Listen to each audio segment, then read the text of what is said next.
Shalom.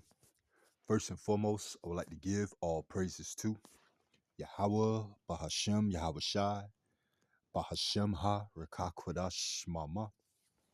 Double honors to the apostles of Great Millstone and the elders.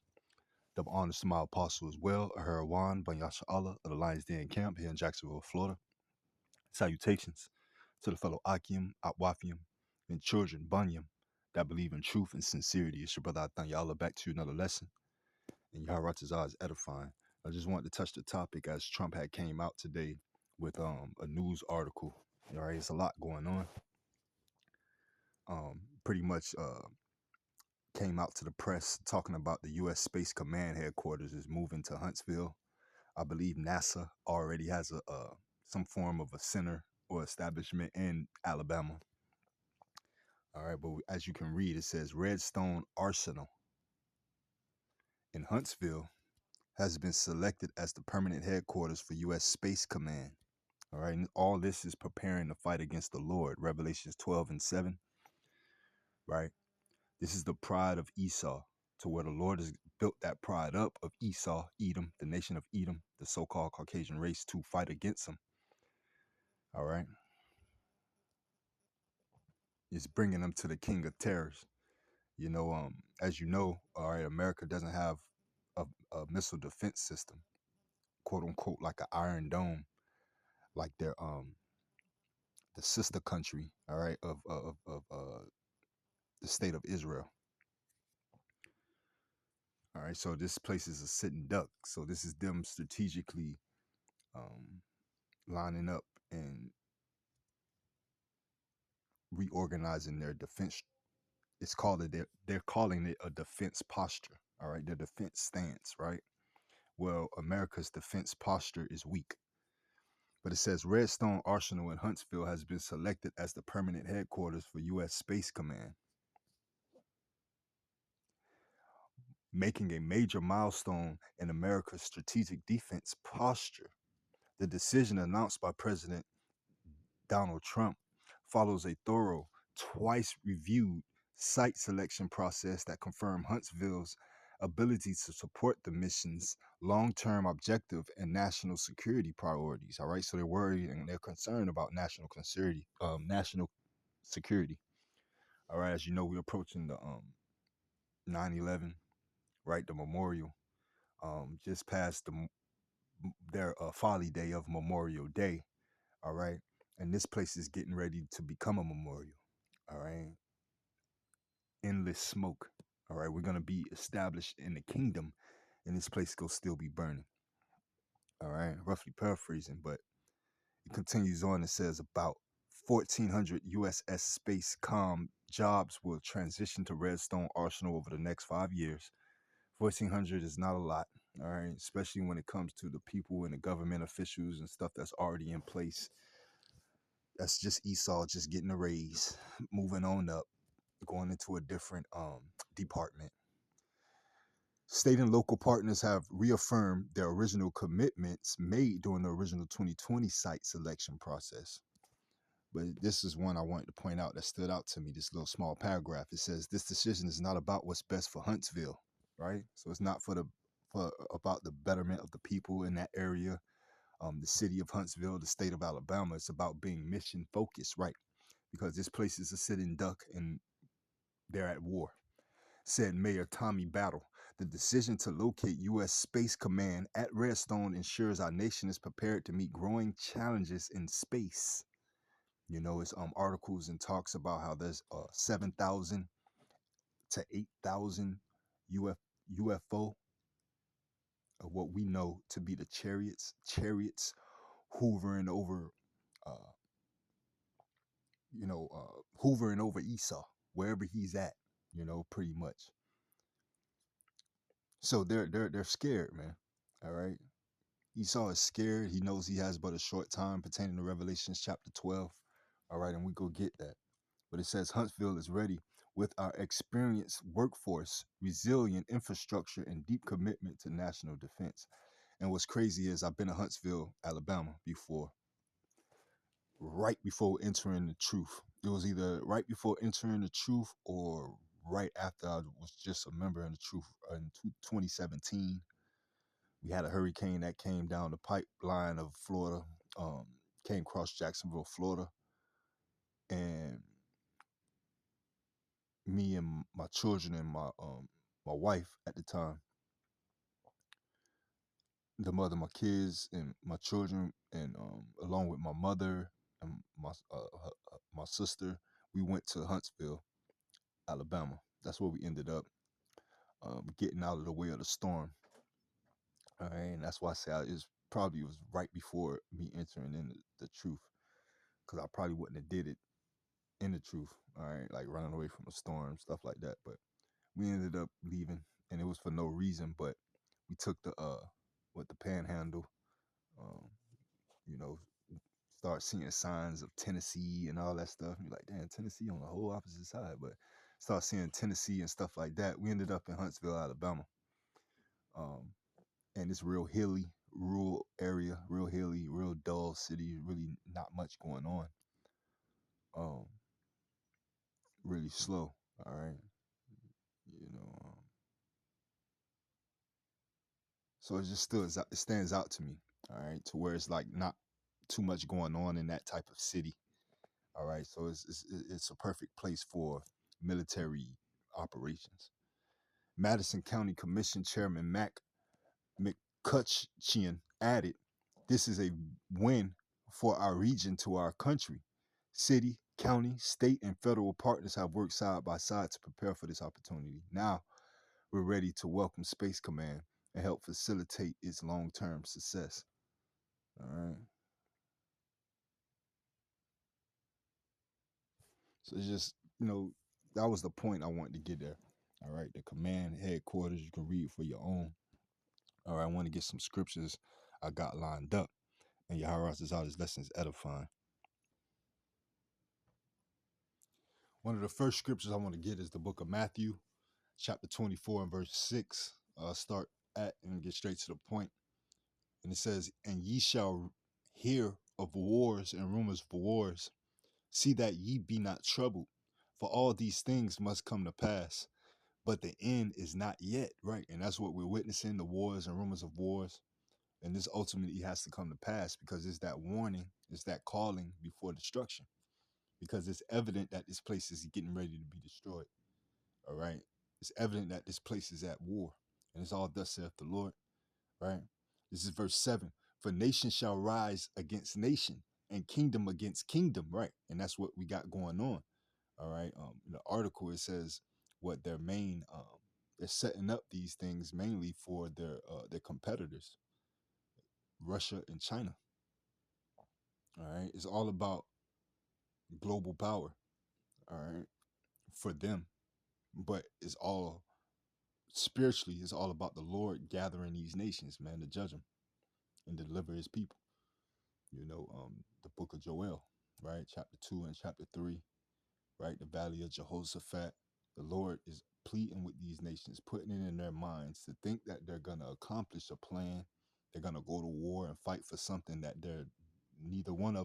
none of them are going to get, which is the promise of Jacob, everlasting life, the kingdom, right? The rulership that's coming into play as we speak, right?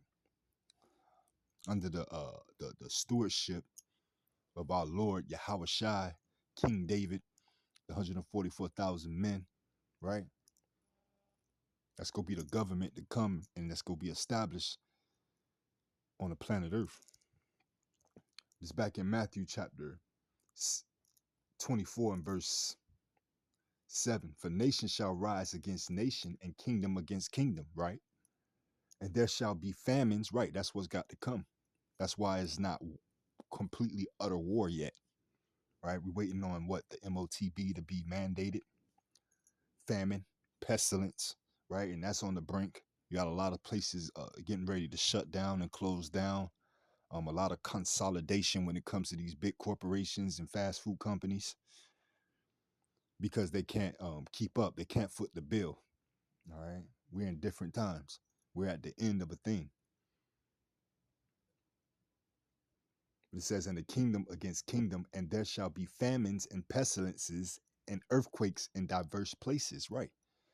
All these are the beginning of sorrows, man. It's the beginning of sorrows, man. And it ain't even getting knee deep into the famine. You know, the real pestilences. You have these flesh-eating bacteria that you can get from tap water here in Florida and other various states, you know. So we're in some real evil and wicked times. All right. But again, the end is not yet. It's going to get wickeder, eviler, worse, especially for those who are not covered through the spirit of Yahweh Ba'ashem Yahweh Shai. All right. We have hope being in this truth and those who listening and learning. All right. Because we're aware of what's to come. All right. So we just got to do our part, keep our foot spiritually, lawfully. All right. And have patience on Yahweh Ba'ashem Yahweh Shai to fulfill his work as we witnessing it being fulfilled every day. All right, just a little quick video I want to play at the beginning of this Buzz Lightyear, Nero. This has been going on for a long period of time, and I am thrilled to report that the U.S. Space Command headquarters will move to the beautiful locale of a place called Huntsville, Alabama, forever to be known from this point forward as Rocket City. Okay, so Huntsville, Alabama, we love Alabama. They call it Huntsville, Alabama, Rocket City. I don't know if that was a name previously, and it probably was, but that's exactly what it's going to be. So as America, right? This is the book of Joel, chapter 2, and I'll start at verse 1 just from the top. I want to get chapter 2. Chapter 3 is another good chapter. All right, but this is Joel chapter 2 and verse 1 from the top. It say, blow ye the trumpet in Zion, and that's what we doing. And sound the alarm in my holy mountain. Let all the inhabitants of the land tremble. For the day of the Lord cometh, for it is nigh at hand, man. But these people ain't trembling. All right, you look at the comments, they want to know about the Epstein files. They don't care about what Trump got going on and what he's doing. But rest assured you, Trump cares. Right? And little do they know, they worried about Epstein files and the folly that America possessed and possessed. They need to be terrified because their lives at stake. You know, we love not our lives by doing this work. You know, so it's a win-win for us. This devil out of rulership and Jake being established, man, ultimately, right? It's back in Joel chapter 2 and verse 2, a day of darkness and gloominess, a day of clouds and of thick darkness. And the morning spread upon the mountains.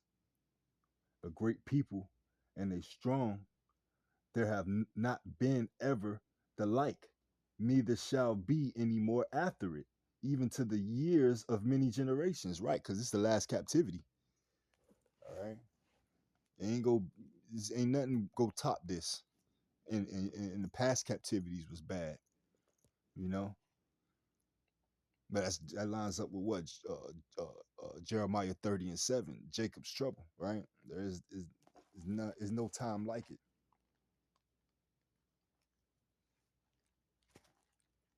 This is Jeremiah chapter 30 and verse 7. We'll get back to Joel, right? Just quick, just lining it up. This is Joel chapter 30 and verse 7. It says, alas, for that day is great, so that none is like it. Right. That's cool. That day is great. All right. You want to make America great again. The Lord gonna make you great, all right. You going great when it comes to secular history and spiritual history, his story, period. All right. The Bible. All right. As this book is, if it was to be continue to, it's gonna be continue to be written on, and we go look back at this place in the kingdom, and you're gonna be a great story to tell of wickedness, of what not to do, of how not to rule, how not to be as a people. All right. This is Jeremiah 30 and 7 from the top. It say, alas, for that day is great, so that none is like it. It is even the time of Jacob's trouble, but he shall be saved out of it. And that he represents the elect, those who's hoping and waiting and yearning for the Lord's grace, or the Lord's mercy and his salvation, man. All right, and because they're thankful for his grace.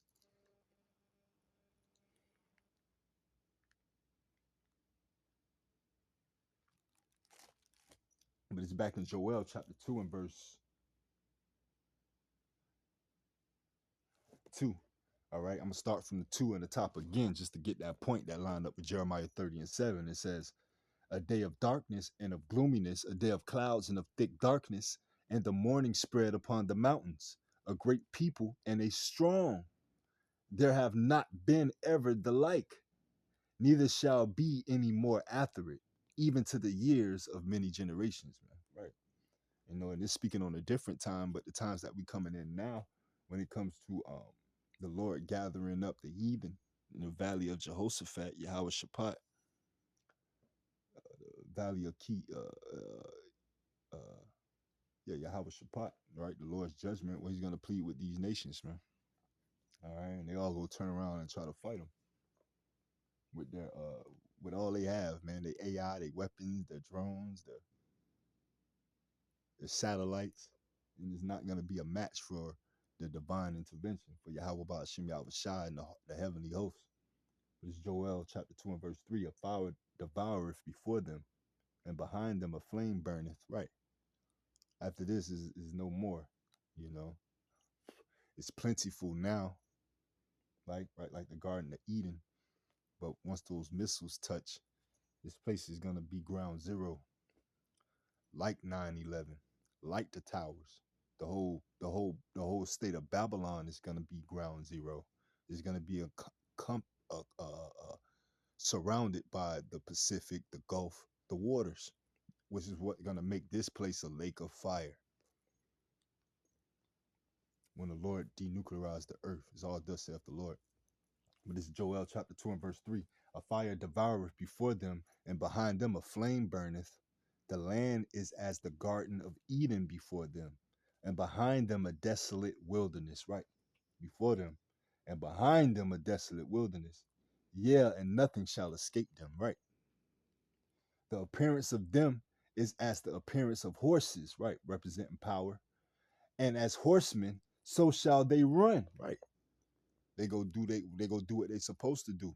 They go about their route, their route. You know how Esau has route 66. Well, the Lord got a route for every missile. This is Joel chapter 2 and verse 5. And Esau, little did he know, he plays a part in that. The ones he shoot and the ones that's gonna get shot back at him. So he wants to set up shop to be an arrow city or whatever the hell he named it. And that's exactly what the Lord wants you to do. Is bringing you to the King of Terrors. It says the appearance of them, this is back in Joel 2 and 4. The appearance of them is like the appearance of horses, and as horsemen, so shall they run. Like the noise of chariots on the tops of mountains shall they leap. All right, you look at those missiles and how it shows like an arch and a whole bunch of them. It shows like a whole bunch of arches, like it's like somebody skipping rocks and they're tracing it. That's how it looks from a map perspective, right? Like the noise of chariots on the tops of mountains shall they leap, like the noise of a flame of fire that devoureth the stubble, as a strong people set in battle array. Before their face the people shall be much pain, and all faces shall gather blackness. Right. They shall run like mighty men. They shall climb the wall like men of war, and they shall march every one on his ways, and they shall not break their ranks. Right, they're not gonna break their ranks. All right, lining up with what the Lord swore shall be bathed in heaven, roughly paraphrasing. Right, that's why you have them setting up shallow. They ultimately setting up and set up satellites in the Shemaims. That's ultimately a part of the algorithm when it comes to uh the ICBM missiles, right? Which help it take the route it's supposed to take. You know, again, bathed in heaven, shout out into the firmament, and ultimately, kissed by the sun himself, man, and sent right back down, right?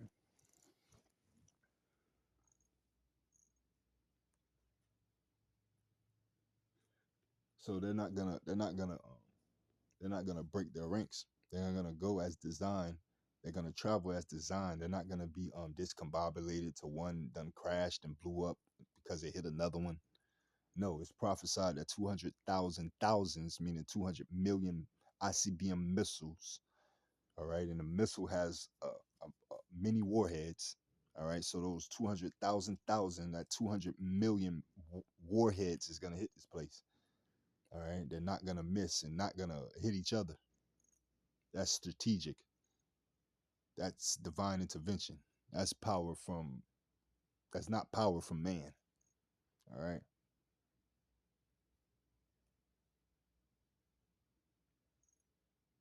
This is Joel chapter 2 and verse 8. Neither shall one thrust another. They shall walk every one in his path, and when they fall upon the sword, they shall not be wounded. They shall run to and fro in the city, right? Like an arrow city, like Alabama, like Huntsville. They shall run upon the wall. They shall climb up upon the houses. They shall enter in at the windows like a thief. And the Lord, our elder, all right, our apostle, a Herawan of the Lion's Den camp, he did a profound lesson, all right, on the last camp page pertaining to like it looked at like a sandstorm, all right, and that's how those ICBM missiles, once they shot off, that's how it's gonna sweep America, man, off the face of the earth, all right. I think scriptural as well, man. He's gonna sweep it like the besom of destruction, roughly paraphrasing. All right, but showed a video of in another country. It was like a radiated sandstorm, and that's how the ICBM missiles is gonna do. All right. As well, it was a wedding a while back in one of those other countries, and it was a missile had and got shot off, and the windows went out first. It was like from the inside out, like the windows burst out, and then you just saw wind streak through the streets. That's the power that a missile has. It can suck and dehydrate the whole region, area, country. All right, through radiation, through uranium, all that chemical combustion that Esau created. Ultimately, when it hit its target, it's gonna create that chemical reaction, like in science class, to where it's gonna create that mushroom cloud, right? That foamy substance that just is unbearable is gonna go up to the skies, man. That's gonna be the mushroom cloud, that chemical reaction from the ICBM missiles. That's the way you can look at it. It's back in Joel chapter 2 and verse 10. The earth shall quake before them, the heavens shall tremble, the sun and the moon shall be dark, and the stars shall withdraw their shining. Man, right? That's your global warming. That's how much pollution that those missiles gave off, man. To where day ain't day no more, the sun ain't sun. It's just gloomy muck because of the whore had to be destroyed off the face of the earth. Rightfully so.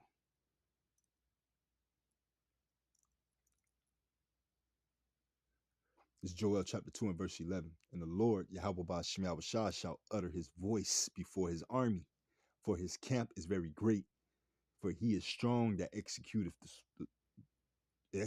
his word, Salakia. Right, he's strong that executeth his word. That's crazy. And he executing it through men, and little do men know. Right? And little do they know because they're just men. Lord willing, we are part of that number, man. Right?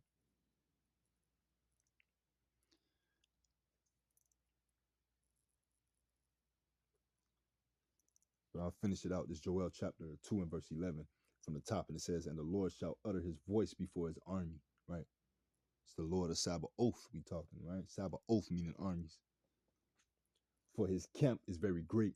For he is strong that executeth his word. For the day of the Lord is great and very terrible, and who can abide it? Right? But this devil prideful, man. He put the pride in his heart for this devil ultimately to buck up against him, man. To fight him. Right?